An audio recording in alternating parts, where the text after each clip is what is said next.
The next challenge which I think we need to address is, I think, a weak regulatory mechanism on campaign financing. We may not solve this problem overnight, but I think for all of us, and this is the appropriate place to discuss it, we need to relook at the law and see how best we can support IBC and law enforcement agencies to enforce campaign financing regulations. Because the amount of money being spent in the campaigns out here is incredible and totally crazy. We are going to have an unprecedented case of voter bribery in Kenya during these elections. And as I've said before, and I'm not shy to say it here again today, if we are not very careful as a country, we're going to launder into elective institutions, drug dealers, criminals of unprecedented standards.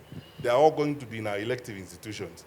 And when they arrive there, you know what they are going to do in terms of compromising the integrity of those institutions, compromising the legislative processes, and all policy-making frameworks in our country. I offered a few after we did an analysis with several institutions, the Crime Research Center, our friends at FRC, and so on. I am suggesting, and it's a fact, that we will end up with up to 40% of holders of elective office being very well-known and established wash dealers, and so on and so forth. Because those are the ones who are hiring crowds and hiring people from one end of the country to another end. And in some constituencies, the people we are profiling or we are investigating, or the people on Mr. Kinoti's radar, are the leading candidates in some constituencies and in some areas. And well, we chose democracy. So we will live with it. They will be elected.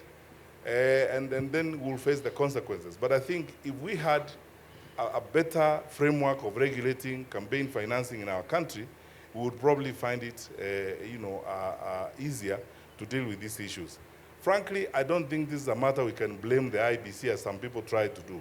We cannot even blame the judiciary either, because it's all of us who need to work on a mechanism of regulating campaign financing in Kenya and pursuing people and their personal finances as they participate in the political processes.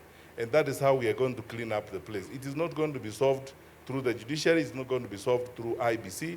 It's going to be solved through a very deliberate regulatory mechanism where either through legislation, candidates are forced to make certain declarations even 6 months before they engage, and then there's a mechanism of tracking several issues, including spending, so that we don't get our country into a problem.